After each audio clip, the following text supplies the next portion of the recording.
moderator on this three-part event. Thank you, Rob, and welcome everyone. I'm very happy to continue our collaboration with the Daniels faculty and ORO editions with this second session of Bracket Takes Action, the seventh event in our CCA lecture series for fall 2020 titled Remaking, which includes a variety of events from book launches, lectures, and public conversations. You can learn more about our programs, including our next event, a lecture by Mario Gooden next Monday, the 12th of October, by visiting our new content channel, scaffold.architecture.cca.edu. It's also customary for our school to acknowledge the land on which we operate. The California College of the Arts campuses are located in Huichin and Yalamu, also known as Oakland and San Francisco, respectively, on the unceded territories of Chochenyo and Ramaytush Ohlone peoples, who have continuously lived upon this land since time immemorial. We recognize the historic discrimination and violence inflicted upon indigenous peoples in California and the Americas, including their forced removal from ancestral lands and the deliberate and systematic destruction of their communities and culture. CCA honors indigenous peoples, past, present, and future, here and around the world, and we wish to pay our respect to local elders, including those on the lands from which you are joining us virtually today. Now to your hosts, Neeraj Bhatia and Mason White. Hi, thank you so much, Keith.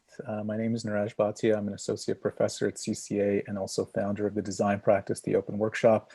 Thank you for joining us for the virtual launch of Bracket Takes Action. This is the second of 3 sessions on the topic, and I'll be hosting along with my co-editor, Mason White, who's a professor at the University of Toronto and partner of Lateral Office. Before getting started, we wanted to thank CCA, the Daniels faculty at the University of Toronto, and AR&D Publishing for co-sponsoring this event. In particular, thank you to Keith Crumwady, Rob Wright, and Gordon Goff for the support of this project.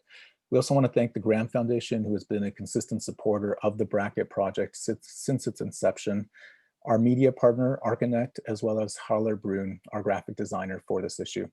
Lastly, thank you to the contributors for sharing their inspiring work today. And last but not least, thank you to the CCA and Daniels team behind the scenes, Nini, Sarah, Aiden, as well as Hannah.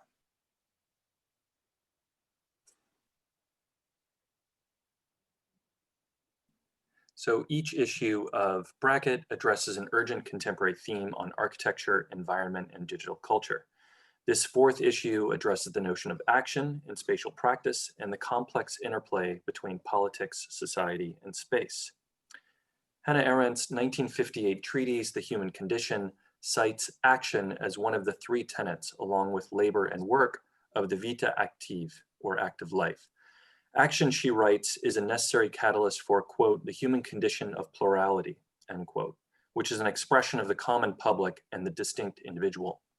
However, more than 50 years later, we appear in a multitude of ways. Therefore, the role of spatial practice in relation to forms of action also needs to be re-examined. Spatial practice's role of anticipating, resisting, organizing, or absorbing action has been broadly challenged by shifts in notions of publicness, social practices, and roles of government. How and where to act is increasingly complex as it requires new techniques and assemblies to reflect the tendencies of distinct factions and their associated values. So the issue on Takes Action emerged from conversations dating all the way back to 2016 between Mason and I, reacting to a series of events from the Arab Spring to the Occupy Wall Street movement to the Umbrella movement. These were all forms of action that used the space of the city as a theater for assembly. 2020 presents an ever wider range of conditions for design to respond to action. We wanted these issues to probe all the different ways that action was emerging and ask how design might incite forms of socio-political action. These forms of action span from the domestic realm to the public space, to online to offline, from confrontation to subtle recalibrations. So in the book Takes Action, the collection of essays and projects is structured into 6 sub-themes: reaction, counteraction, interaction, faction, inaction, and retroaction. These themes reveal the diversity of issues, methods, and most importantly, relevancy of the topic to designers and design thinkers. This second section that we're hosting today includes 2 of the topics. The first one, interaction, consists of projects and articles that consider how participatory interactions can occur. how new stakeholders are introduced, and how the relationships between people and their environment impact politics.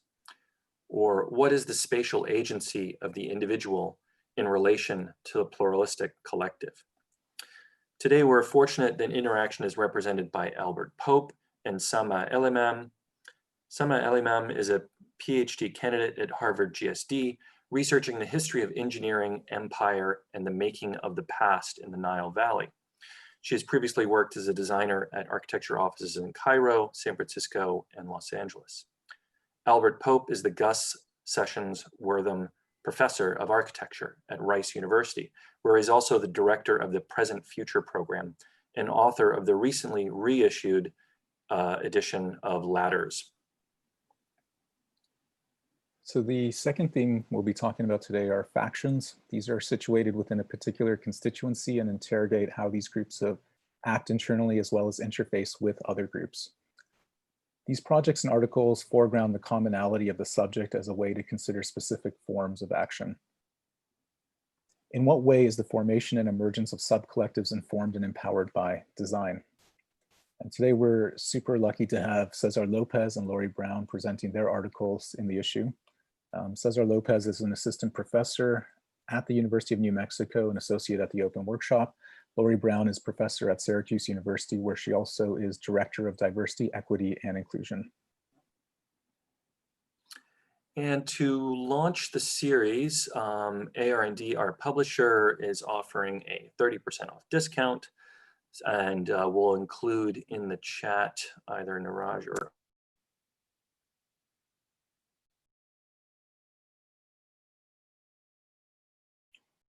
sorry, links. If you press spacebar, you mute yourself.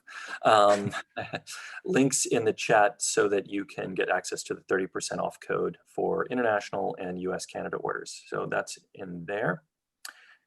And I think we are ready to begin presentations. And I believe we are starting with Samaa. Great. I'll get started. Let's see. All right. Everyone see that? Is that good? Okay, great. All right. Okay, so thank you, Mason and Neeraj, for the invitation and for organizing this panel. I think it's been a very useful exercise for me to revisit something I was thinking about a while back in light of our current moment. So my article was taking a critical look at the overwhelming use of aerial views to represent the 2011 Tahrir Square uprisings in Cairo, their circulation and reproduction through news and social media. And as striking as it is for any viewer, and you know, it's the front flap of our beautiful bracket, I argued that this obscures the plurality of individuals, their motivations and interests, political or otherwise, at work in the square. And in the article, I was thinking of it through this framework of Kevin Lynch's classic study on what legibility might mean for the individual in the city, and speculating on what other objects might start to ground this abstraction. So today I'll pick up on two threads from the article, media and the aerial view, and then the question of legibility. And for me, what I was asking in the article was legibility for whom? The aerial view, right, emphasizes this homogeneity, a collective, and the way that I was reading it was that it was primarily for a global audience. But I also knew that there were other stakeholders, and knowing something about post-1952 political history of Egypt and the fundamental role of the army in all of Egyptian politics and the interests of religious groups like the Muslim Brotherhood, I knew this was more complicated. And for some historians, what was happening could simply be modeled as a power triangle between the army, security, and politicians, where the collective really has no say.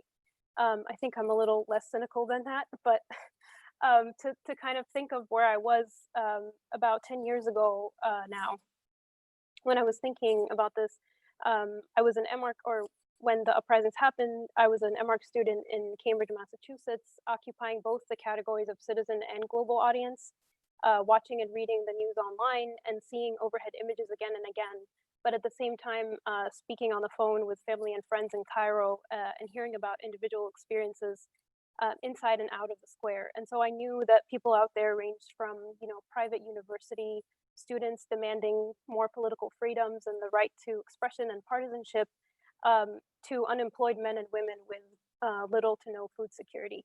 So what frustrated me, I think, about the aerial views was the abstraction of this inequality, which was made legible only for foreign consumption. And so the question was, what would legibility be for the citizen, or for someone like myself, a citizen watching from the outside? And I think that's what captivated me about about this protester making a model in the square in 2011, and it reached me through a photographer friend, and I wondered why this protester made it, and that's basically what the article revolves around.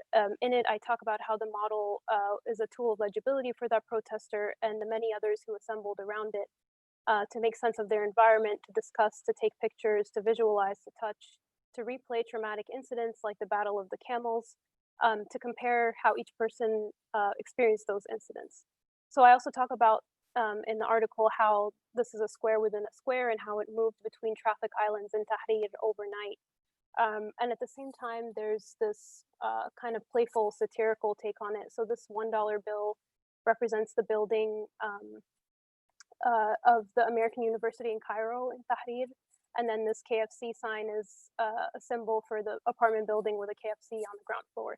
So it's also like humorous in this way. And so alongside this, in the article, I also reflected on the pamphlet put together by Egyptian activists on how to protest, complete with where to go, right? On the bottom, how to avoid, police blockades, and what to wear, right? And this was distributed not through social media, but through email and hard copy. So I started thinking that what was interesting to me was the issue of media and protest, and asking the question, how does a citizen really make sense of what's happening around them on the ground, and what's the material stuff they use to do that?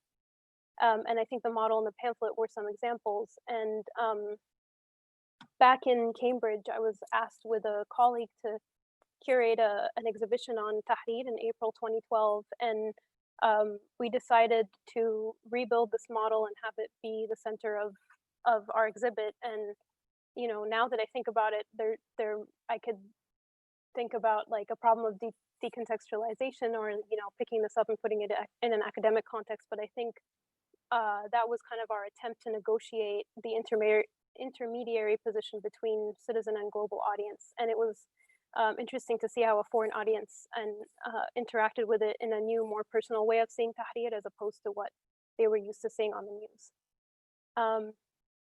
And so I think of that model now, and I did some reading, and I started thinking about the speed and simplicity of network protests that seems to be propagated by the aerial view. And I came across writer and activist Zainab Tufekci, who was in the square for the first 2 weeks of the uprising, and recalls that once she saw broadcasts of an aerial shot, it was, quote, jarring and alienating compared to the intimate yet incomplete views she had of the square. These images capture the ability of a networked protest to rapidly gather large numbers of protesters, but for Tufekci, it's a double-edged sword. She writes, quote, once this large group is formed, however, it struggles because it has sidestepped some of the drudgery of traditional organizing that helps create collective decision-making capabilities and builds a collective capacity among movement participants through shared experience and tribulation. So in a way, I think thinking of the model now seemed like a way to slow down that speed and tenuousness depicted in the aerial view, and for myself, and maybe for the protester too. And just to give him a little bit of credit, he's the man in the top picture in the in the green headband. Building the model was a way to take our time to not only read the environment that a simple search for legibility might imply, but also to make it, to build it, to narrate it, and maybe to redesign it. So I was thinking now, what has become of the square? And I was in Cairo last winter, and I saw this. As most people do, I drove through Tahrir Square regularly, and this was the view, and apparently this is what it looks like now. This is a Ramses II obelisk, an ancient obelisk, and 4 ram sculptures surrounding it. They were moved from the southern city of Luxor. And so simply, right, this is the erasure of recent history by the insertion of a monument to an ancient past that we've seen in other contexts. In response to the backlash by people and archaeologists, the justification by the Minister of Tourism and Antiquities is that all European cities, quote, decorate their major squares with our obelisks, so why don't we do the same? So I can go on and on here about, you know, the problematic reference to imperial practices and archaeology and empire and so on, but I'll limit myself to this line by art historian Todd Porterfield that I came across, who writes on the Place de la Concorde obelisk in 1830s Paris, and he writes, quote, "The July monarchy imported the obelisk to obliterate the history of the site and to stave off the post-revolutionary crisis of legitimacy." And I couldn't help but think how easy it would be to replace current Egyptian government instead of July monarchy. But the point is that there's nothing more legible than this, right? In a very Lynchian way, the landmark in the center of a node in a downtown in a huge metropolis. And the specific choice of an obelisk is also relevant for the less known parading of the martyr obelisk to commemorate the 1-year anniversary of Tahrir. So on the left here, there is this, I think it's a plywood obelisk that protesters built a year later inscribed with the names of martyrs. And so this erasure of the site's history that's happening on the right here amounts to something like a legibility war, right? Who decides what's going to remain of these uprisings? So in this light, the obelisk, I think, complicates the question of legibility that I was interested in before in the article. So it's not just for whom, but what kind of legibility, and more than form, what is the content, and is it even always desirable? So I wanted to end by reflecting on Tahrir and the George Floyd protests earlier this year. There's many similarities and probably many more differences, but I was thinking of kind of the relationship of protest and monument, and talking with a friend about, you know, are these counter monuments? On the left, a monument to systemic racism cloaked in what we should rightly memorialize and be reckoning with, and on the right, a miniature space of revolt that became a unifying social object. And I think these remind us that while we work on the slower strategies of movement building that Tufekci urges, those things that endure in the long term, we also need to work on or attend to capturing them through media that can carry forth the momentum and the stories told by these exciting but otherwise fleeting images like the aerial view. So I think it's one step further than trying to understand this through the aerial image. It might be still insufficient, but it at least pushes us to ask how we, as designers and historians, might make more of these media. That's it. Thank you. Thank you, Elimam. Let's go on to Albert Pope, please. Thanks a lot. Let me find everything right. I appreciate being a part of this. Thanks for putting it together, and thanks for this incredibly ambitious challenge. Who we are, how we live, and how we communicate. I don't quite know how to really follow through on that, but it's definitely at the core of the essay, which I wrote 4 years ago, and continually to think through, including what I'm saying right now. I'm going to read because in 10 minutes, I'm going to have to go real fast, so I'm just going to spit this out. Despite the fact that the essay was written in 2014, the statement of Brackett aligns to its core conviction. That conviction concerns the relationship between ourselves, both individually and collectively, and the objects that we make. This subject-object relationship sounds simple enough, but as I try to show in the essay, its apparent simplicity masks a good amount of political complacency and inaction. This is how, the quote in front of you now is how the subject-object relationship is expressed in Mumford's 1938 Culture of Cities. Mind takes form in the city, and in turn, urban forms condition mind.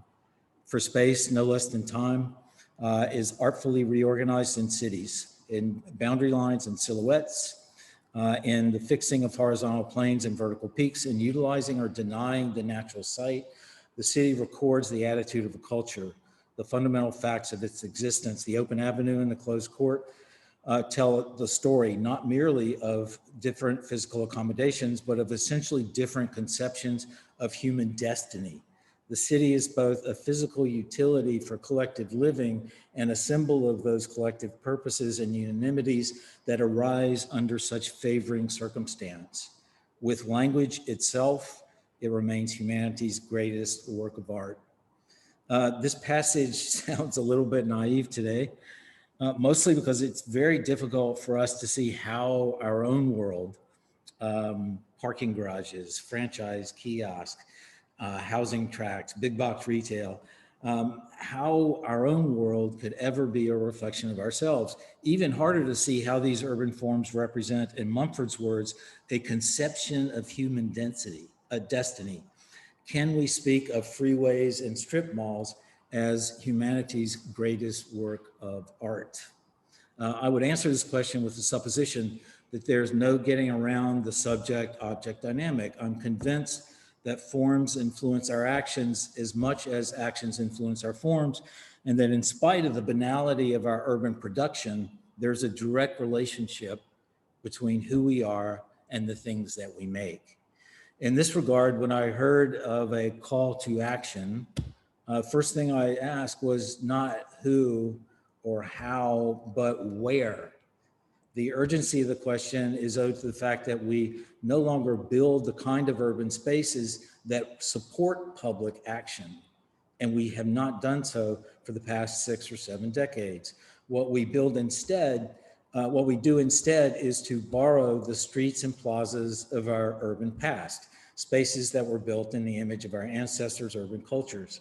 My hypothesis in the essay is that we not only borrow our ancestors' urban spaces, we borrow their political identity as well. The street protester, upon whom we invest so much of our hopes and energies, is a political identity that was forged in a different place for a different time and for political problems that are different from our own. Coming from this perspective, a key question emerges. What political identity can be made from the environments that we ourselves build?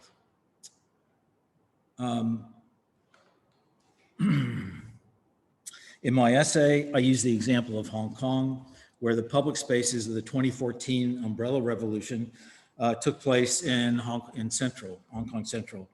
The urban core that was first laid out in the 19th century, and that did not occur in the new towns where Hong Kong has been built over the past 50 years and where the majority of the population now lives.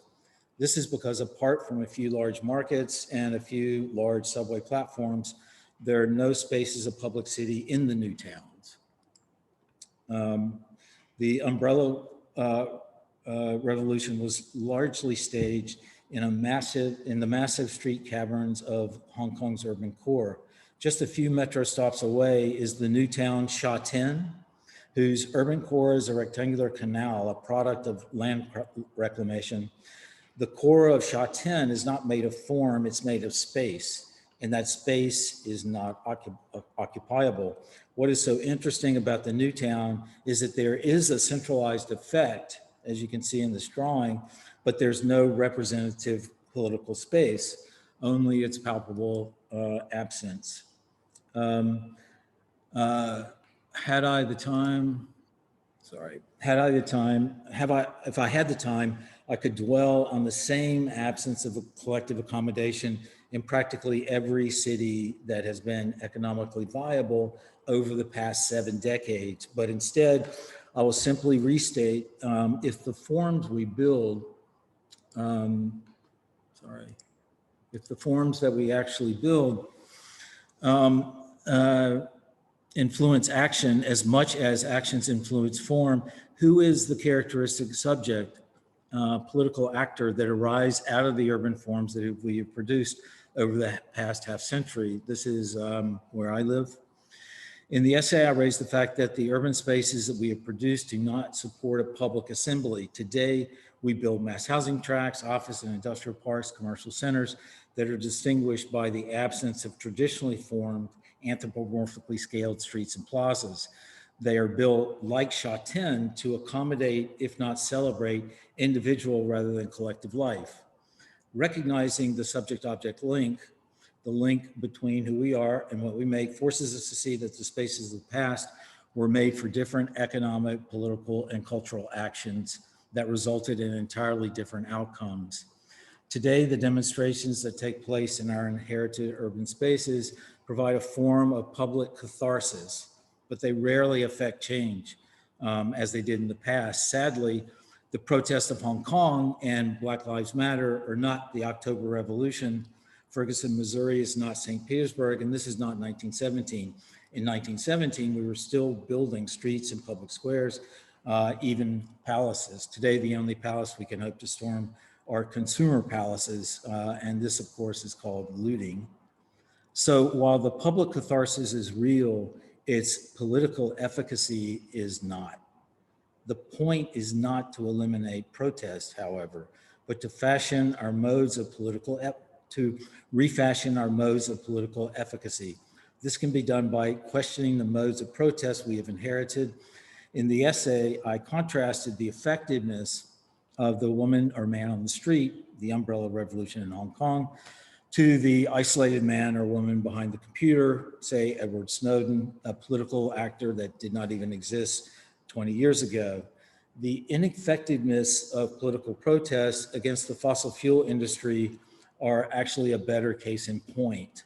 The Keystone Pipeline protests in Washington and the 2014 and 2017 People's Climate March in New York remain inconclusive because the target of the protests remain elusive. I would argue that these protests employ the unreconstructed logic of Vietnam-era politics that were revived in Occupy Wall Street to little or no effect. The simplistic us versus them finger pointing of 60s politics does not work today, largely because we live in a different political moment and face entirely different problems. With regards to climate change, we are the problem, and the solutions will not come until we are able to point a finger individually at our own patterns of consumption and emission.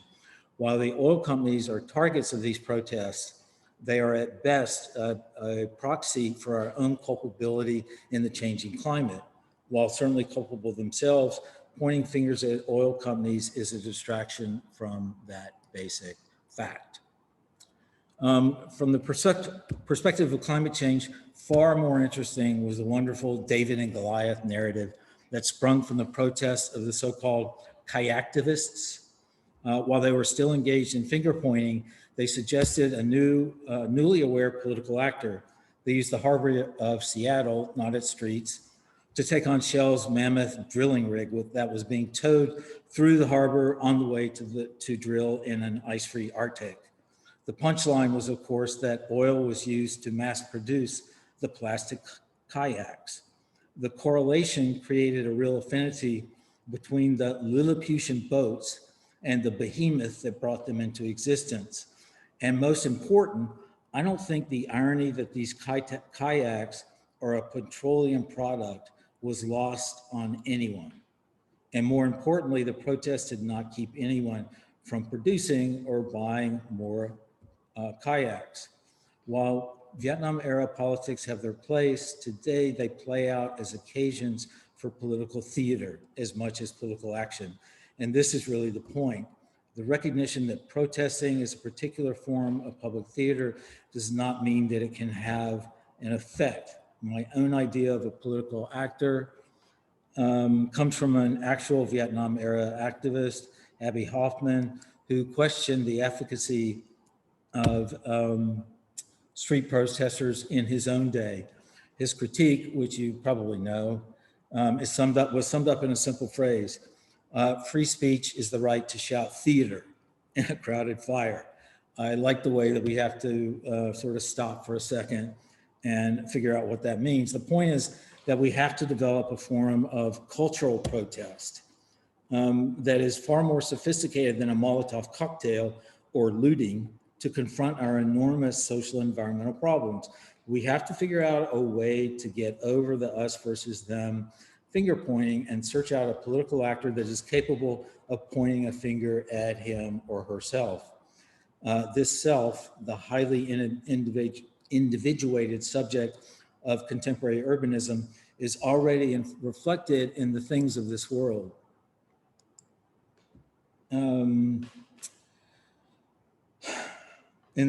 Already reflected in the things of this world. How we expand that sense of self to the point of effective political challenge is the urban question of our day. While I do not know how to get there exactly, I do know that it will not be as easy as running roughshod back into our grandparents' collective living room. And this is where I can return to the subject-object dynamic and try to imagine what is to be done within the urban spaces that we will build tomorrow. It's a way of saying that 19th century spaces will not cut it for so many reasons. We cannot go back to pre-modern urbanism. It seems absurd to have to argue against relying on urban paradigms that predate the world of freeways and airports, that predate the world of endless tracts of mass housing and commercial floor plates the size of football fields. It's a world that our ancestors could not imagine, let alone accommodate. Furthermore, our backsliding into more comfortable mode of political action often suggests that the spaces and forms we build today are lacking in political significance. This is not the case. Urbanism is made by, it is the urbanism that is made by our own hand, the urbanism that is no longer built on a substrate of blocks and streets, that constitutes the viable point of departure in our search for political identity. And I'm about as sure as that as I am of the fact that forms influence our actions, and as our actions influence our forms. Thanks. Thank you, Albert. It's a lot there to unpack, and I'm sure we'll get to it in the discussion, especially given that you wrote that in 2014. I didn't realize it was even 2 years earlier than Mason and I had talked about. And one thing I should mention is that there's not one mention of Trump in the book. So it's really refreshing if you want to break from hearing or reading about Trump. It's a book about action, but nothing to do with Trump. But I am curious. These two are great pairings to speak about the role of protest today. We're going to shift gears a little bit and move on to the theme of factions. And I'm going to ask Cesar Lopez to take the floor. Great. Can everyone see my screen and not my presenter notes? Yep, perfect. Great. So greetings, everyone. My name is Cesar Lopez. I'm an assistant professor at the University of New Mexico School of Architecture and Planning, and I'm an associate at the Open Workshop. My work and research focuses on the emerging building and infrastructural typologies that are shaping infrastructure representation, rather, and communities in the United States-Mexico border region.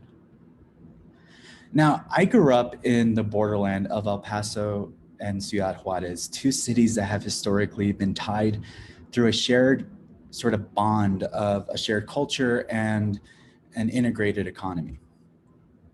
The border between El Paso and Juarez is not some abstract line on a map, and it's not even just a wall. It's actually the Rio Grande River, which historically has been a wide, roaring river whose meanderings seen on the right muddied the legal boundary with such an ambiguity that in the border that allowed the two cities to conceive of themselves as one. Following nearly a century of legal disputes and skirmishes between the United States and Mexico between roughly 1860 and 1960, the two governments finally came together and agreed to fix and channelize the Rio Grande River to represent a single static line. Fast forward to today, coupled with unilateral border policies driven by security, has really bottlenecked the unfettered access that once sustained the transborder economy and social contact, setting off a chain reaction that, as the transformation from a loose border to a harder border, led to environmental impacts on the Rio Grande River, reducing it from a wide flowing river to a drought-ridden trickle. It limited the trans-border foot traffic that has crippled the border economy, leaving behind a sea of abandoned homes and storefronts that only increased the colonization of narco trafficking in the region. Today, I'm going to present two very brief investigations on how new representations and typologies of the border can respond to emerging social issues. First, starting with my contribution to Bracket Takes Action, a project called Borderlands, which reconfigures the representational character of the Rio Grande River / border, which began with a very simple manipulation of the border's definition.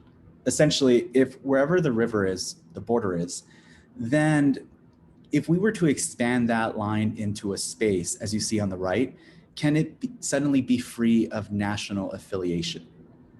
To do so, I outlined a series of territorial transformations that essentially removes the upstream systems of levees and dams currently holding back the river's natural hydrological cycles and expands it into a series of tributaries. This expansion can respond to the city's cartel colonization by identifying the trafficking networks buried deep inside of city blocks and enact new architectural actions to subtract concealing walls and expose the negligent spaces and their activities within the borderland. The International Water and Boundary Commission, responsible for the Rio Grande's maintenance, can excavate the uncovered grounds and flood through a newly expanded Rio Grande River, literally replacing the very ground that the cartel operates on with a wide and flowing river. Now, by connecting the remaining floor plates and foundations, border publics can circulate within the river and not just over the river, recharging the trans-border foot traffic needed to sustain the economy within this borderland, while allowing the communities to self-police their own cities. Now, these spaces can become trading routes, they can become immigration routes, informal markets, or formal markets, or entirely new engagements, because the intent is to embrace indeterminacy of an unaffiliated space, nationally unaffiliated space, and give the border publics a chance to define it for themselves. Because if crossing the Rio Grande River is crossing a border, then crossing the river's tributaries multiple times will give the border a sense of ambiguity, destabilizing its power on the lives of border publics, because ultimately the United States-Mexico border will always exist.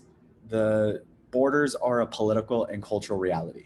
However, this project reconfigures the Rio Grande River / border in such a way that no longer affirms separation. Now, this same trajectory since then of research has brought me to another border region that I recently began a long-term research collaboration with Marcel Sanchez and Adriana Cuellar at the Collaborative Research Office of Tijuana, Mexico. Essentially being prompted by the recent shifts in the United States political climate towards immigration, which we've all seen, highly even more politicized in the last few weeks, coupled with stricter immigration policies that have led to an increase in deportations. So what emerges out of these politics is a brand new sort of labor population that is not like the seasonal daily labor that the national news media in the United States loves to profile. These deportees have spent nearly their entire lives in the United States. They're bilingual, college educated, and relatively savvy with technology. They choose to reside in informal communities immediately along the border to remain close to family, friends, social networks, and essentially the country that they would still call home. This group is attracting new non-manufactured industries such as call centers to the border region, seeking to capitalize. These call centers are seeking to capitalize on bilingual workers with cultural wealth and knowledge of America. As labor economies shift further towards data and technology, it's clear that industries such as call centers will be the next generation of maquiladoras in this region. However, these industries are often set up haphazardly as bounded sheds, ignoring the exceptional political landscape that they inhabit. The history of border labor suggests that deportations will continue to set off a boom of industries seeking to capitalize on the cheap and skilled labor that's now there. Therefore, we asked ourselves, can a new building typology that leverages a deeper understanding of the worker and their communities offer us a new way of reversing the exploitative model associated with border labor? We tested this investigation this past spring in a graduate urban research studio at UC Berkeley, largely because the three of us happened to be there teaching at the same time. And we investigated ways that edges and limits reverberate from the border itself into the city of Tijuana, from systems and infrastructures, the distribution of demographics, to the architectural character of housing, labor, and civic centers created by geopolitics. We also coupled this research with a series of case studies to instigate new formats of the interior workspace, ultimately retooling them to create public interface and inclusive environments for a labor group that has largely been marginalized by immigration politics. Final propositions towards a new building typology for call centers subverted the bounded industrial shed that is largely the historic character of the maquiladora into an unbounded interior that engages with the city. This was important for us because we wanted to find ways that the deportees can overcome social displacement, even though they are in the country of their origin, of their birth country, essentially. This is not the country that they spent their entire lives in. We found that unlike the maquiladoras, these labor centers are no longer tied to distribution routes in the periphery of border cities. Instead, they are able to be sited deep in the center of cities, ingrained within the city, close to the deportee workforce that these call centers largely rely on, presenting an opportunity to intersect the infrastructural resources these industries bring, such as water or electricity, with informal communities that don't have them, sort of like a social service to the city, framing new labor community centers typologies that leverage global capital interests to sustain communities struggling with socio-political issues.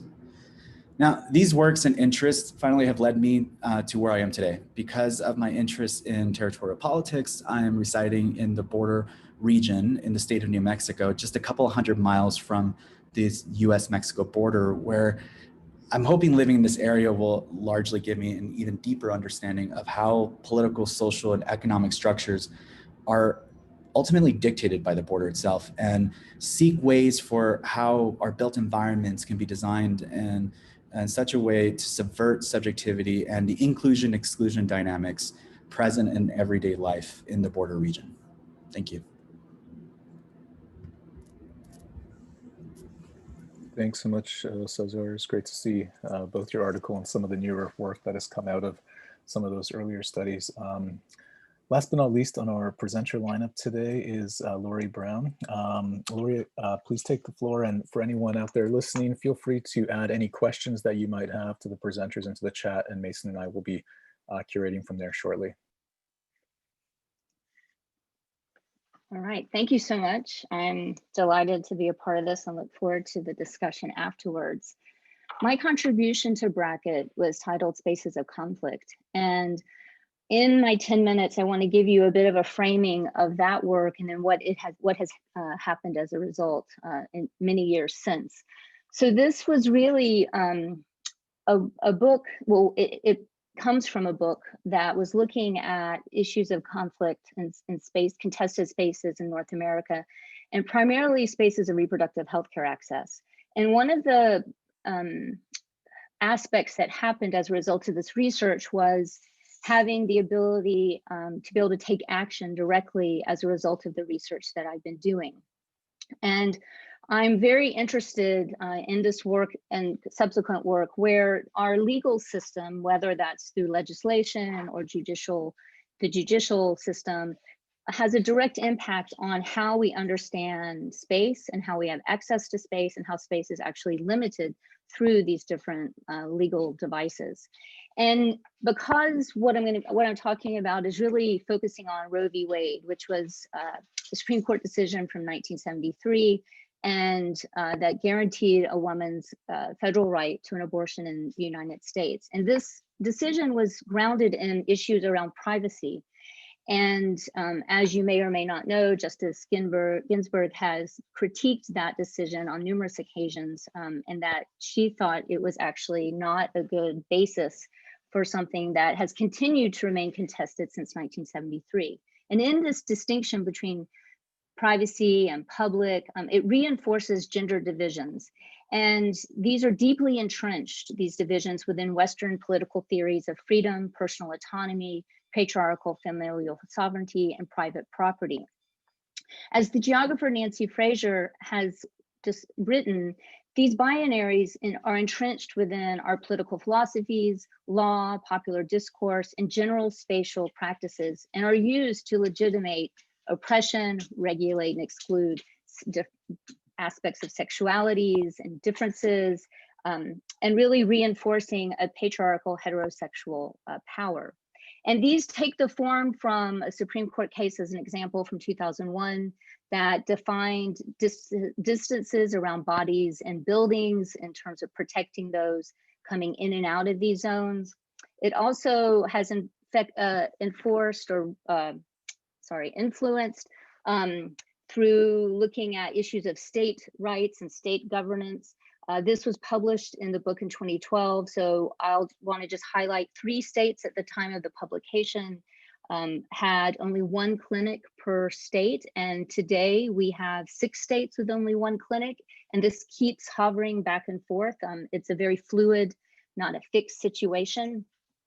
I've had the opportunity to work with 2 abortion clinics in design ways, and I want to just highlight quickly Huntsville, Alabama.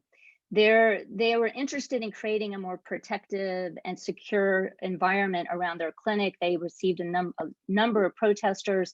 So I worked with them to really think about, what does a wall mean? How do we think about the publicness and accessibility combined with the right to protest, and thinking about this wall that would have different faces and different abilities depending on whose side it was looking at. So on the public side, it would be quite thick and would allow for a watering system to be used just in time when protesters are there, who may or may not get watered in the process, as well as creating a lush kind of landscaped environment on the inside to create a kind of a more soothing kind of space for those who have to wait for their friends or loved ones inside, because you cannot go inside when procedures are happening.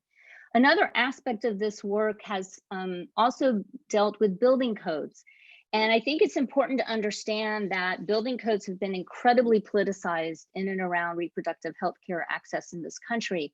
And as a result of presenting this to a number of very diverse audiences, it came to my, I became aware that lawyers were having challenges arguing in front of the courts why these building code changes were not, should not be approved. So myself and research assistants did an analysis of some of the most restrictive states and their building codes that were working to change an abortion clinic from a medical facility to one that required ambulatory building codes. And this may on paper, and this is the argument, not be that detrimental, but it incurs an enormous amount of expense moving walls just inches, creating different kinds of HVAC systems, or even having to install expensive sprinkler systems. So these actually began to close clinics across the country, and specifically within the state of Texas. And HB 2, which was a state law that was begun implementation in 2013, started to close these clinics over the time of its implementation. So the gray zones or regions across Texas, which is the 2nd largest state in the country, where women would have to drive over 150 miles one way to find a clinic. This eventually led to a Supreme Court decision, Whole Women's Health, which was decided in 2016, where an architect, George Johannes, actually was an expert witness and had done an analysis of buildings and their expenses and the requirements of these building code changes. And the Supreme Court determined that this was a completely illegal requirement to force abortion clinics to change their buildings to meet these building codes, as well as allowing or requiring doctors to have admitting privileges, which is within 30 miles of their clinic.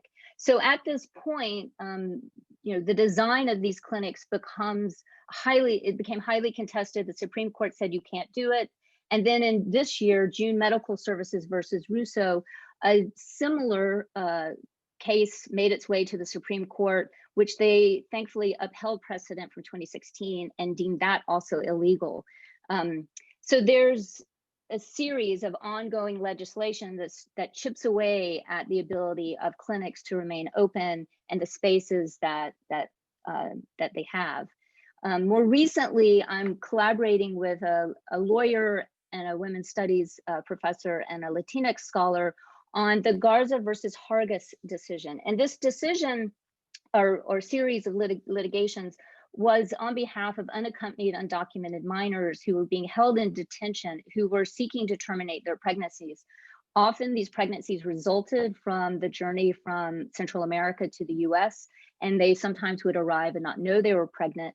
And for since 2017, the Office of Refugee Resettlement has been had refused their access to reproductive health care for abortion. If they wanted to keep the pregnancy, that wasn't a problem. So we're through our disciplinary lenses, we're analyzing the series of cases that have come up. It's been an ongoing kind of legal kind of gymnastics.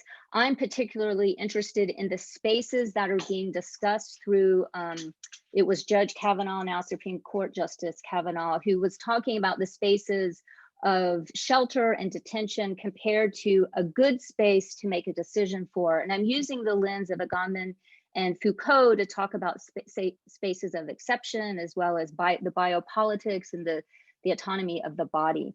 Just last week, the ACLU, who's been leading this charge against the government, has announced that the ORR has decided to change their policies. So I'm not certain yet if this is a complete, it's done, or if there's still going to be impending court cases in the future. And then this brings us to the present and COVID.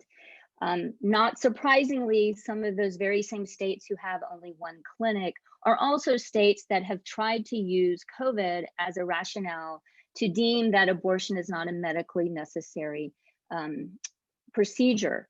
And it's important to note that the UN Working Group for the Discrimination Against Women and Girls have stated that we regret that these states that are mentioned have a long history of restrictive practices against abortion, appear to be manipulating the crisis to severely restrict women's reproductive rights.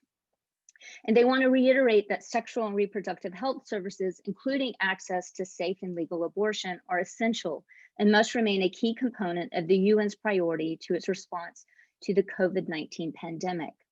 And just to close, I think it's important for architects and designers to think about the role the law plays in our ability to think about and create and define space and space of access for a variety of contested spaces. And given that there's a vacancy on the Supreme Court, these issues are even more critical as we look to see what happens in the next several months. Thank you.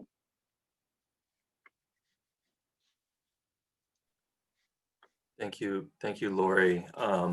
And thank you to all our presenters for fantastic summaries of the pieces in your contribution to the bracket book, but also thank you for taking the time to situating it within recent work that you're doing and referring to some ongoing urgent issues in terms of contemporary events. I think there's a number of ways we could engage in a conversation for a bit before opening up to some Q&A from our audience members, which, by the way, keep them coming, please, in the Q&A tab at the bottom of your Zoom screen. Feel free to type them in. Sometimes you might get a response directly from one of our participants, or we'll elevate it up and bring it into the kind of discussion circle. Some quick thoughts from me, and we'll see if that generates some conversation, and then maybe Neeraj can do the same. I was really struck by the dialogue across a series of the talks and ways of approaching the notion of action and design. In particular, I was thinking about notions of barriers and permeability as it relates to Cesar and Lori's presentations, thinking about the challenge of either increasing permeability or trying to negotiate permeability, whether it be political borders or whether it be a barrier, a kind of safety barrier between protesters and citizens. And I was also struck in Samaa and Albert's talks about notions of plurality and citizenship. And maybe I'll start there with a question about kind of about instrumentality and maybe technology. I know, Albert, you have written extensively about streets and grids and spines, probably to the degree so much that you didn't bring it up necessarily in this talk, but this is a sort of something powerful that you've introduced to our lexicon, and probably why Ladders has been in such high demand and achieved its second printing, its new edition. And I think what's quite interesting about Samaa's presentation and accounts of Tahrir is the fact that it's neither nor. In a way, it's a roundabout. It's not a square. It's a circle. It's logistical in the sense that it does engage streets, but it's also a space that was inhabitable as a kind of island, as it were. And then another interesting dialogue between your two pieces is Albert brings up the laptop and the individual and Snowden, and Tahrir as a means of collectivity actually quite powerfully used Twitter and other forms of social media. And yet, Samaa, you bring this kind of beautifully crude physical model and this pamphlet that wasn't even produced. I don't know if it went, how viral it went, but you described it as something that was almost more like a zine that was handed out. So there's some strange maybe contradictions or dialogues happening across this may be also cultural geographical distinctions, but I wonder if we could talk a little bit about spines, grids, and nodes with regard to the specificity of Tahrir, and I think Albert's powerful kind of aerial view of that role of infrastructure. And this doesn't preclude Lori or Cesar from chiming in. I think infrastructure actually is a theme throughout all the presentations, but maybe as a starting point, it would be interesting to hear you reflect upon the dialogue across your presentations. Well, I don't know.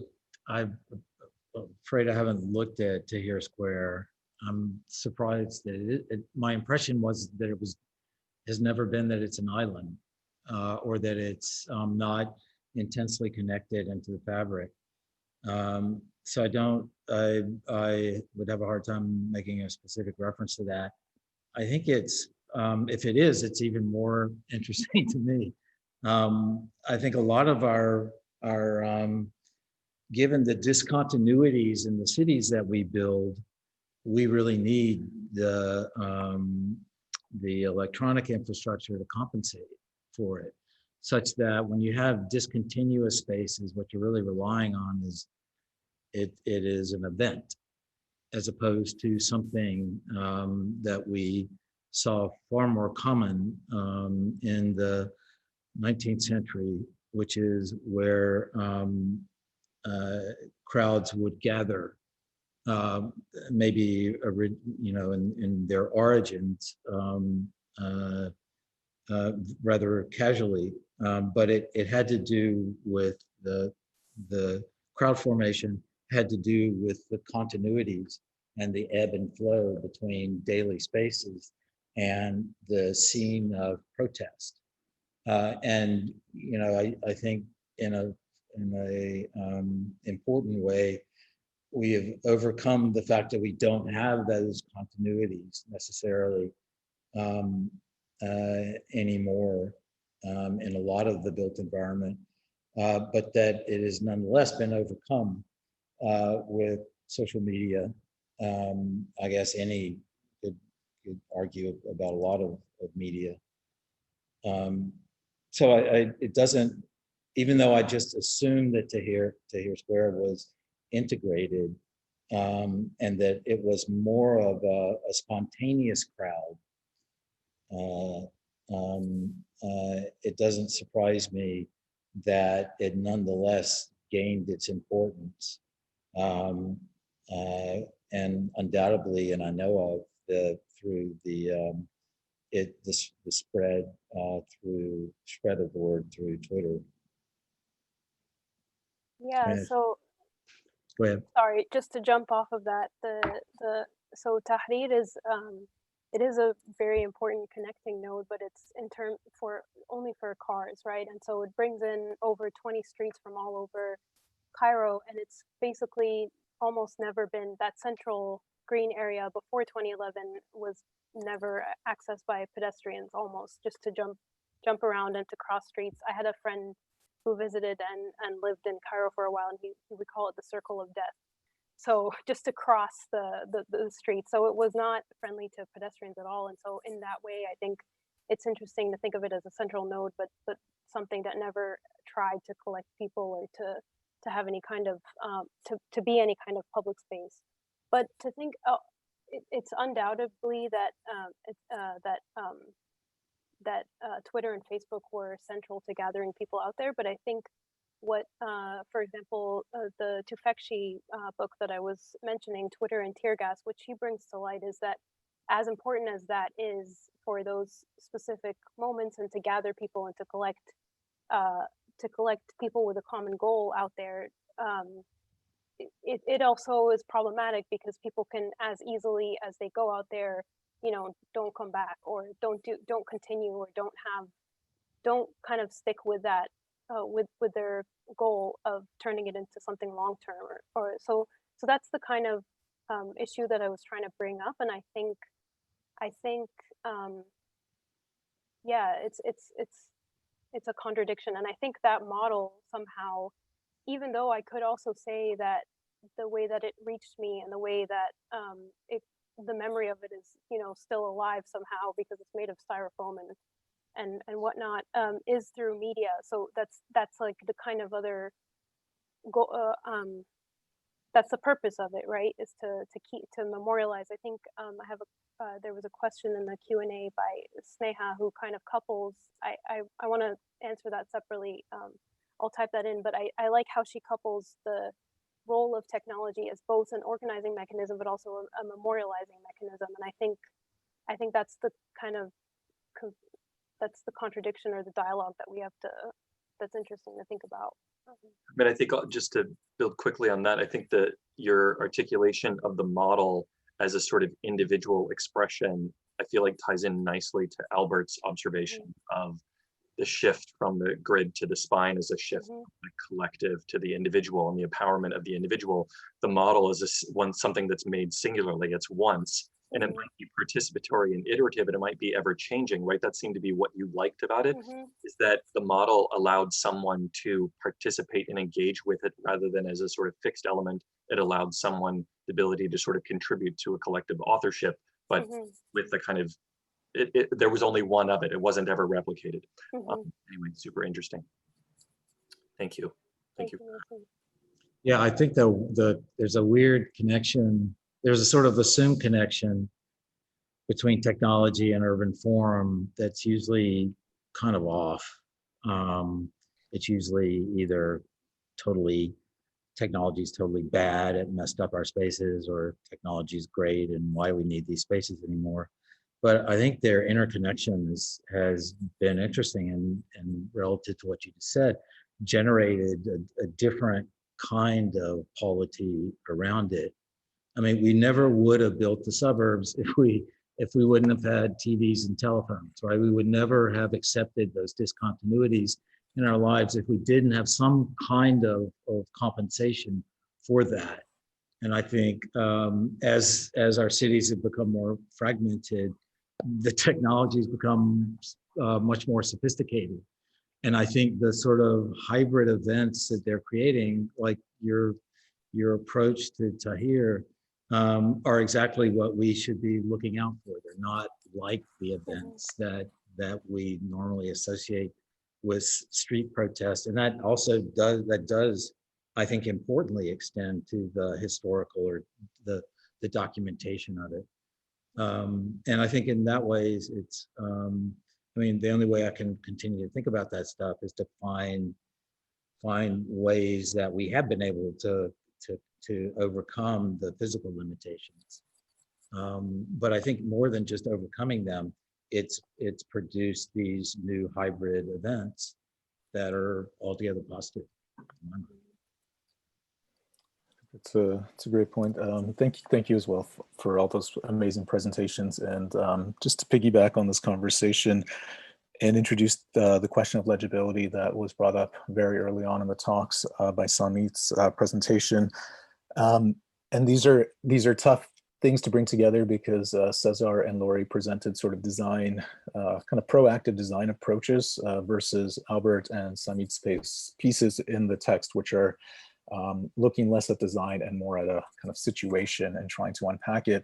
But I was interested in sort of particularly Lori and Cesar in your design projects that you put forward. It seemed like the design move was to take a line that was very clearly the edge of an oppressive power regime. And in Lori, in your case, I remember this amazing photograph in the book of just a line of paint, on the ground in front of a clinic that was almost one of the clearest, most legible forms of where the extension of the body happens in urban space. And Cesar, of course, the border, as we know, is a kind of political line that has been obviously politicized. And in both cases, you guys have kind of spread that line into a space or a zone. And by doing so, I don't know if that was to make the power of that line, to dissipate that power or to make it less legible, but there does seem to be the kind of opening up of that space in between. And I was curious if you could talk about that against some of the kind of calls of Samaa and Albert. Samaa, you're looking at the model as the thing that produces legibility on the ground for the thing that we can't make sense of from from that perspective on the ground.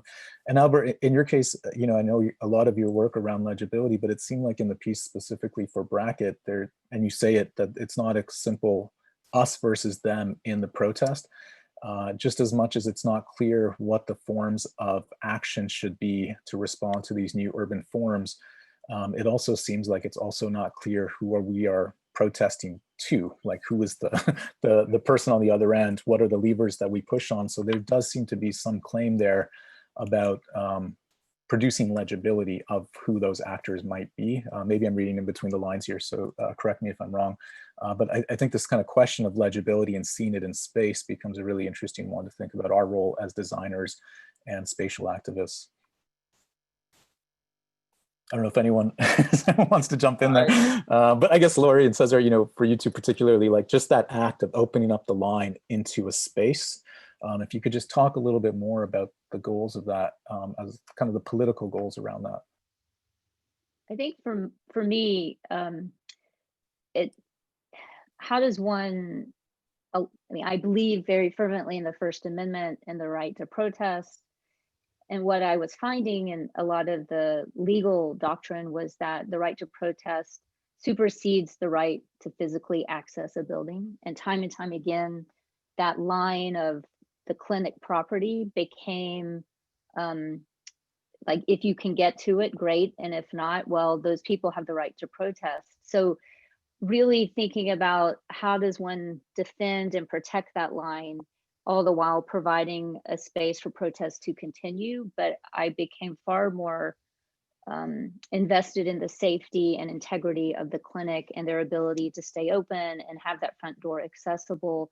So although it expands that line, there's definitely a kind of entrenchment and holding it as well. And I think that is one of the most challenging parts of this kind of work, is wanting to be able to address both issues or not exclude the other.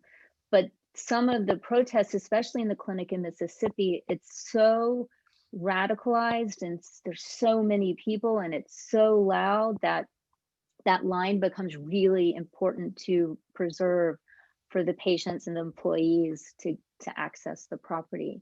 So I think, and then I think that what is the role of aesthetics in that too, which becomes really important in thinking about how one images and fronts their communities, but yet maintaining kind of a safety around it as well.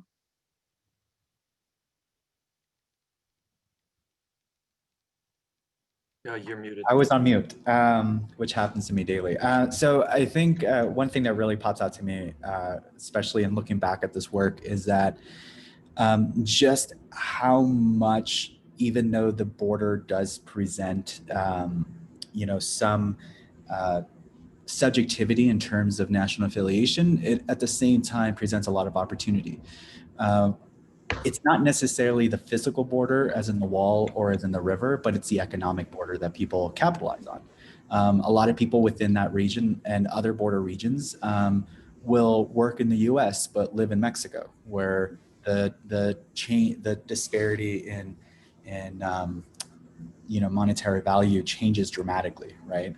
And so for me, when kind of evaluating a new configuration for the border, it became important that the border had to still be there. The border had to still be somewhat legible in order for it to continue to allow sort of a hacking of two different economies. Because honestly, with the poverty and precarity, economic precarity that exists in the borderland, that's actually the one savior, is that people are able to use both ends of the border and kind of stitch together a straggling life. And so when it came to how to reconceive of that, of a border, it became clear that just loosening it or making it ambiguous, allowing it to be there, but not allow it to be a determining factor in someone's everyday life or in the way that they come into contact, despite the fact that economically it was strained, from a more sort of macro level, but the larger strain really came from the fact that people were no longer able to buy their groceries on either side or work on either side or kind of stitch together a binational existence. And that's ultimately the way I saw the diluting of legibility, is the ability to allow more binational existence. Yeah, it's interesting, by opening up that space, and I think Cesar, in the project you presented, just because of the scale of the project, it opens up a lot of programmatic and other forms of economic activity in that space that might get rid of that binary of A and B and a line in between. But just going back to Albert's kind of comment earlier, and maybe I'll put you on the spot here, Albert. When you say actions influence forms, and forms then in turn influence our actions, or vice versa. The forms that we are acting or producing, they're not really being produced by us. Those forms that you mentioned, the highways, the tract housing, we're quite disconnected from the production of that form, yet it's still acting on us. So I'm just curious, and I think this is where, Samaa, in your article and in your presentation, the model acts as a representational tool to connect us to something that is much bigger, but it's actually, it's a representative tool, right, of the kind of larger territory that is being mapped. I'm just curious, and this is, maybe coming from Albert's presentation, but anyone feel free to jump in. Where are those levers that we might push on, given how disconnected we are from producing the spaces around us in the current kind of way that space is formed through economics and so forth? Our politics are imperfect, to say the very least. And when I think, for example, of the New Deal, I think of a much more direct connection to the larger scale projects that occurred at that particular time, and that we've, of course, since lost because of the direction that our politics has taken, to the end at which we're now looking at. Perhaps, I don't know when the Green New Deal actually became a serious proposition, but I believe sometime in the last couple of months it has.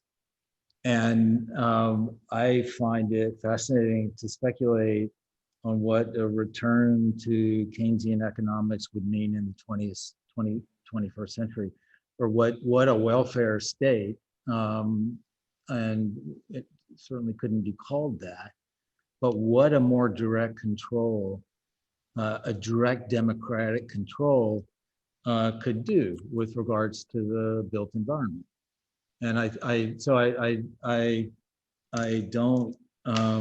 think our present alienation from the city and the landscape has its origin in our politics. And you just don't, I mean, it wasn't that long ago that you go back and you see a completely, well, you see a real functioning democracy, which you don't have now. But you see at least the outlines in, say, the TVA project, right? Tennessee Valley Authority, amazing thing that was done there. Couldn't have been done by a county or even a city. It was this large federally funded program, which only, preempted by the war, whatever, however you want to project that history, turned us in another direction, but the potential is still there. So I don't accept the alienation from the environment that I understand it and I feel it, but I don't accept the alienation from the environment of the large scale decisions.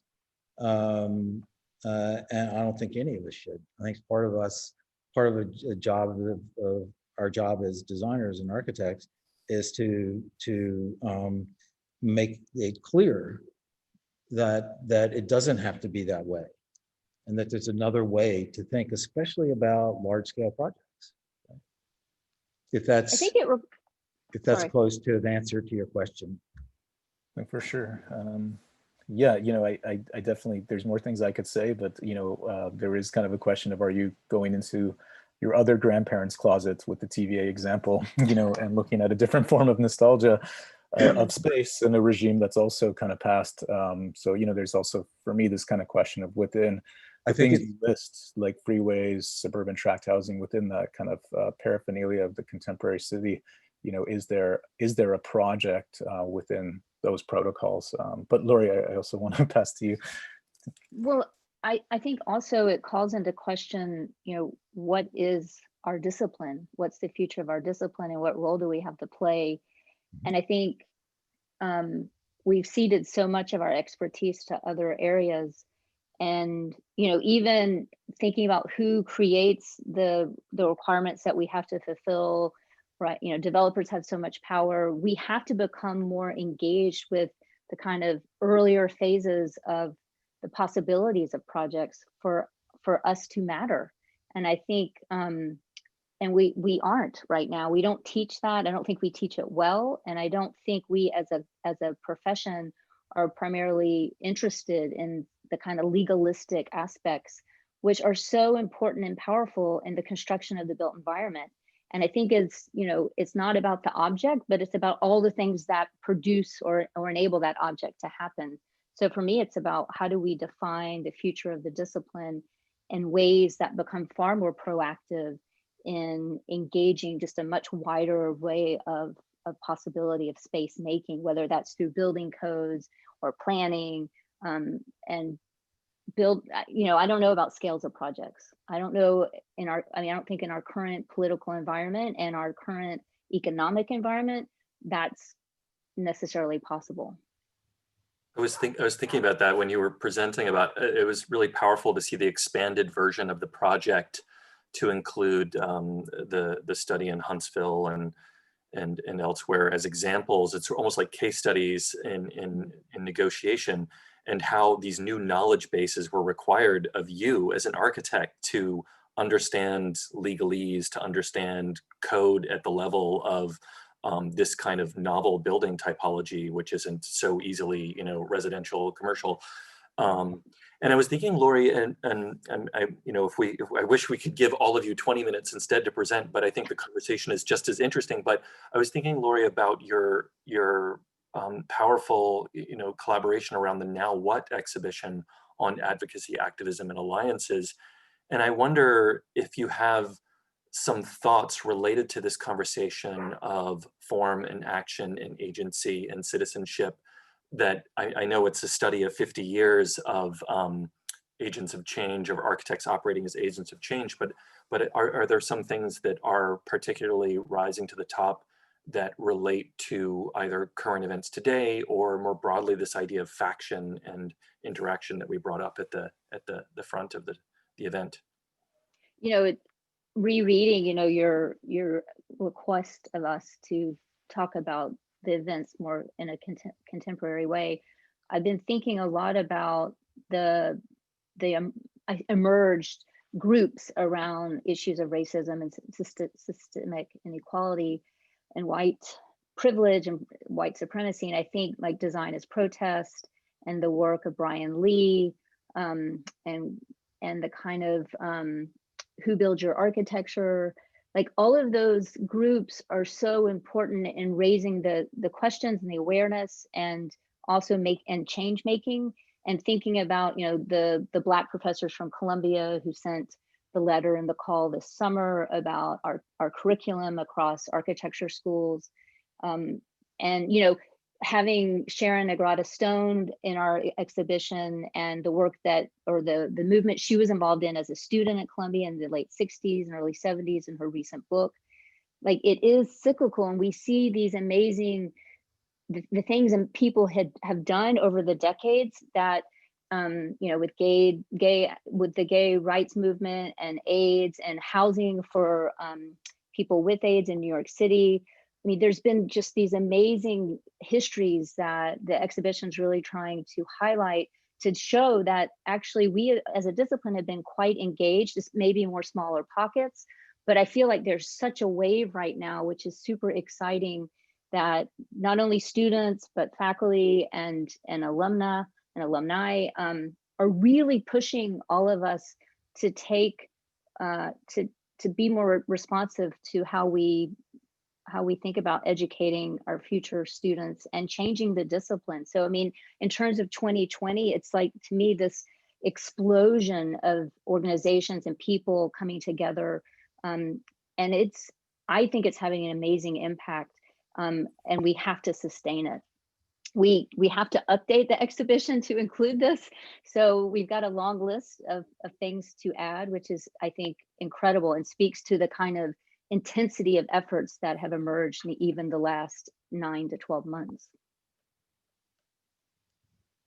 I think if I could just add something to what Lori said about, you know, our departments and our faculty kind of rethinking curricula and, you know, syllabi and things of that sort. And I just think too, over the summer, also the notes on credibility that came out at the GSD.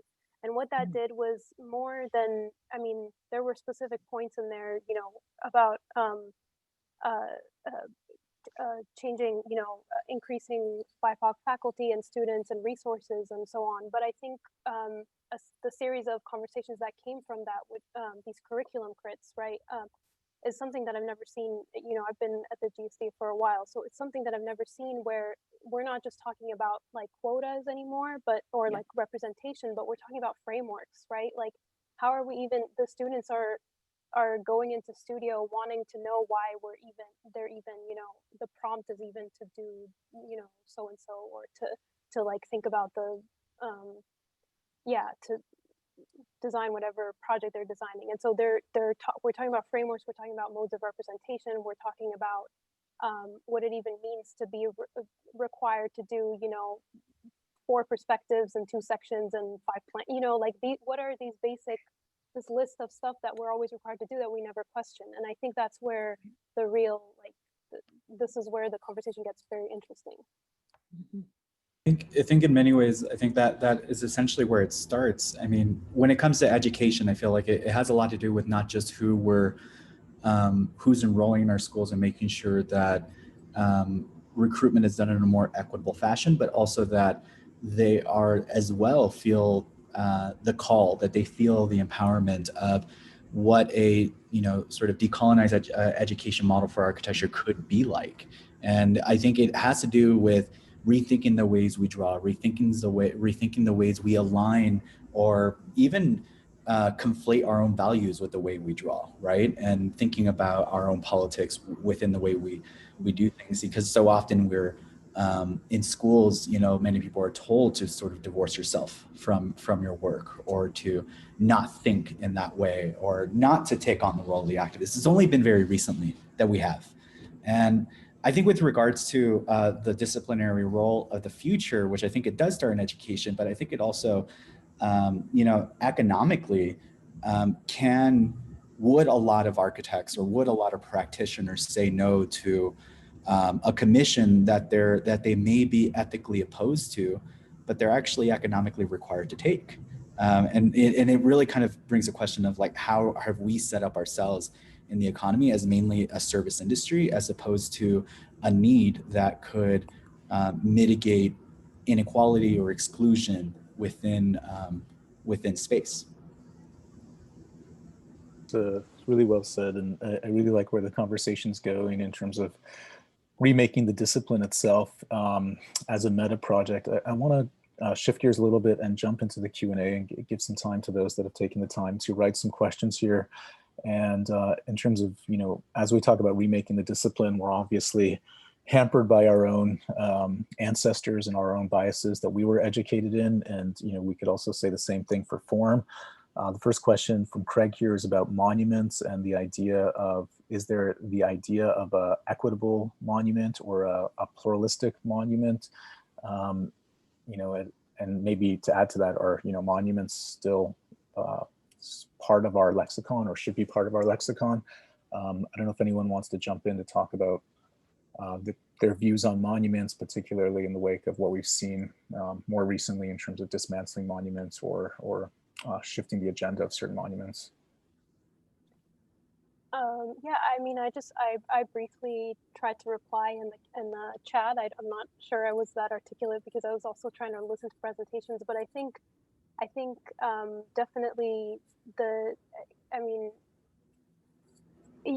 like to the second question, right? Not one monument cannot truly ever represent the multitude of perspectives, and I think that's been made clear, over the last few decades, not even this year. But I think that's where the equitable legibility that Craig is talking about, I think that's what we have to think about. And I think that's where examples like that I ended with a bit, like the model or the BLM projection in Richmond, Virginia, those start to, I mentioned kind of like the idea of the counter monument in the end, but I also think that needs to, that's kind of an older idea now. But I think there has to be some sort of rethinking of memorials and space making and like remembering, because otherwise what happens is the obelisk, right? We do go back to this monument and we have no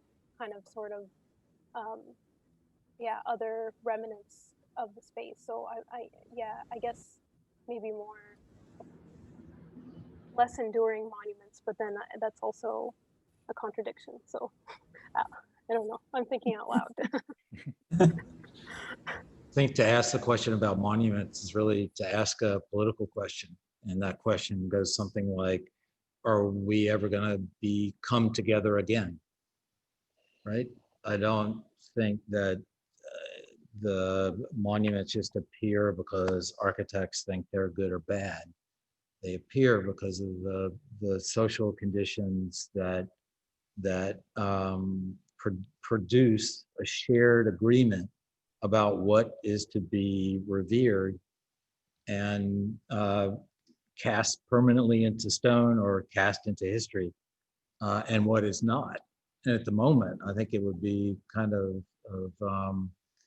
strange. Well, I mean, we could, these exhibitions for projected monuments.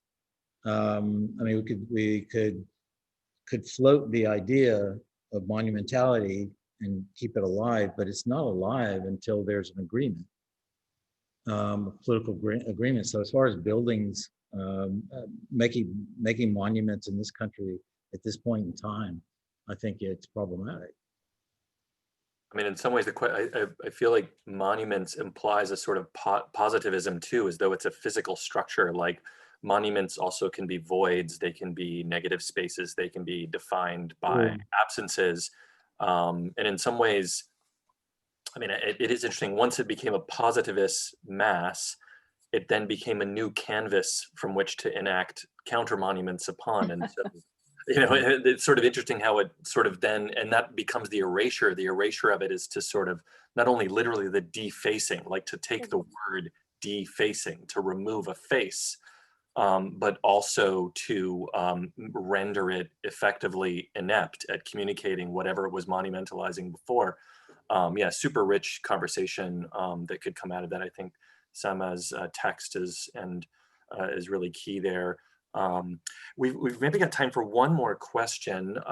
There is and we can spin out from there if anyone would like to take it in other directions as well, but there was a question about other agents, other species, literally. An anonymous attendee asked, in dialogues about the future of spaces, how are you carving out spaces for more than humans? How, if at all, are you picking up post-humanism in your work and thinking? I don't know if this relates to anyone in particular, but if anyone would like to pick up pieces there relative to current thinking or their bracket contribution, that'd be great.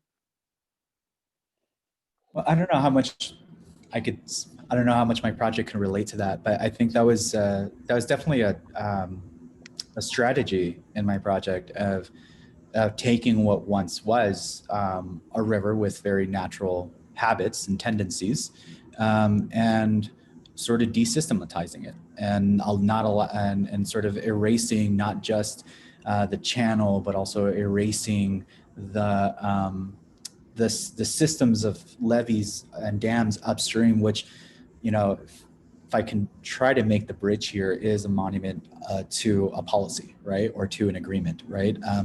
And I think in many ways that to me was a very post-human act, right? Because it was really the majority of my project, I found myself designing for the river, not necessarily for people, and I actually kept having to bring that conversation back to myself because I honestly just kept forgetting it, and so it's I do think there might be a connection there, and it could, I think, give us a potential way to think about borders and think about boundaries or limits or edges that exist in our environments, and just thinking of just how exactly unnatural they actually are, and how natural edges, their boundaries naturally fluctuate or grow or decrease, et cetera, and almost accepting that indeterminate aspect of it. Well, it's interesting you didn't really bring that aspect into your presentation. It's the one that I thought of the most. This is a little bit of a digression. The geology of Texas was put into place 20,000 years ago. So the Rio Grande has been running for at least 20,000 years. And I think that just the connection, to me, the most powerful thing about what you showed is what happens when you take away in the face of 20,000 years, the little pathetic dams that we use to try to control the water for this tiny brief period of time, and think through really what it means to base a border on that, or to bring that into the discussion of border, I thought was terrific. And it does take us it does what the post-human should do, which is take us out of our little in the moment, fracas that we have around all of the issues, and they're important, but then there's a bigger frame of reference to look at all of this in, which I think is a pretty important part of the project that you showed us. Which I think that's such a difficult thing to do. I like the way you framed that, kind of like throw us out of our bubble or pop the bubble when we consider the larger history. But because collective memory is so short and virtually non-existent today, I think it's important to inscribe notions of memory within space, no matter how it's designed, right? I'm actually right now, it's funny that you say that, because I'm actually advising and collaborating on a project with the Land Arts program at Texas Tech on redrawing the Rio Grande River in its entirety, but redrawing the meanderings all at once. Much like what they did to, much like what a group did to the Mississippi River. I think and I think it's very important to like even think about the way we draw, right? Like that conflates the way as architects or designers or any sort of spatial thinkers or makers or recorders draw as to draw the river in a static point as represented by infrastructure, or design the river through its furthest most recorded memory could give us a more sober reality of the geographies that we live in, is by overlapping states of history. Yeah, expanding our time. I also think the non-human look should be far more foregrounded given the climate crisis, and we can't, I mean, we're at a point where we can't ignore that. And to think about your project, Cesar, through that lens, to me, could completely reconfigure what that landscape, how you represent what you talk about in that landscape, whether it becomes, I mean, how much, what are those extremes? How do they fluctuate? So I think the question is incredibly valid, and that, I mean, I can't find the relevancy for my particular project, but I think as the discipline, as the future of the planet, we have to, like, there's no question about it. We have to, we can't be the center any longer. We cannot. Yeah. It's a great place to wrap up. And I'm glad the conversation went into questions of representation, because this is also obviously a big part of what we do as designers, and there's encoded politics in the way that we draw and model the world and how we then react. Similarly to Albert's statement about actions and form, we could say something similar around how we represent and therefore produce form through that representation. Just want to thank everyone once again, and thank those in the audience that offered questions out to the panelists. I'm going to pass the mic over to Mason, and we'll just have a couple of wrap-up notes before moving on. Yeah, thanks so much, Albert, Samaa, Lori, and Cesar, for such thoughtful presentations. And I know it's never enough time to do these really sort of like hot takes from deep, many years of thinking and research. But what's most interesting, I think, today, with all of us finding new solace of socializing through online mediums, is the conversation element. And I thought it was a really rich discussion. We probably could have just gone straight to the dialogue and conversation, but I think it was great for you all to meet each other and see each other's talks. So thank you so much. And thanks to our audience for joining us today for session 2. We will actually have one more final takes action session on November 11th, hoping for a new dawn, new day south of the border from me, where maybe some of you are dialing in from. And that will be at 4 p.m. Eastern time and 1 p.m. Pacific time. To see and register for any of the Daniels event where I am based, you can go over to our news and events page on the Daniels faculty website. And to see the rest of the CCA architecture events this fall, please visit scaffold.architecture.cca.edu. The next event in the CCA lecture series is a lecture by Mario Gooden, author of Dark Space, an investigation into construction of African American identity and representation through the medium of architecture, which is coming up on October 12th at 6:30 p.m. Pacific time. And the next event in our series is titled Distancing Density, and features Daniel DeOka from Harvard GSD in Interborough, and author and placemaker Jay Pitter, based here in Toronto. This is 1 week from today at 6:30 Eastern Standard Time. Thank you again to our speakers and our patient audience. We'll see you online again soon. Good afternoon and good evening, wherever you may be. Thank you. Thank you so much. Thank you all. Pleasure.